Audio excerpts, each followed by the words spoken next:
போகிறோம்.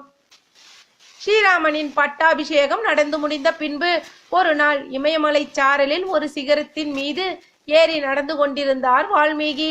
சிகரத்தின் சரிவுகளில் இருந்த பாறைகளின் மீதும் கற்களின் மீதும் கல்வெட்டுக்களாக சில வாசகங்கள் பொறிக்கப்பட்டிருந்தது. அவற்றை படிக்க ஆரம்பித்தார் வால்மீகி. அவருக்கோ மெய் சிலிர்த்தது. அந்த வாசகங்கள் எல்லாம் ஸ்ரீராமனின் வாழ்க்கை சம்பவங்களை சித்தரிப்பதாகவே அமைந்திருந்தது. அவை தான் எழுதிய ராமாயண வரிகளை விட கவிதை நயமும் கருத்து நயமும் மிக்கவையாக இருப்பதை உணர்ந்து பிரமித்தார் வால்மீகி. இந்த கல்வெட்டுக்களில் ஸ்ரீராமனின் கதையை யார் உருவாக்கி இருப்பார்கள் என்று எண்ணியபடியே இமயத்தின் சிகரத்தை அவர் அடைந்த பொழுது அங்கே மற்றொரு ஆச்சரியம் காத்திருந்தது. அங்கே அனுமனோ யோகனிஷ்ட நிலையில் இருந்தபடி ஸ்ரீராம நாமத்தை ஜெபித்துக் கொண்டிருந்தார்.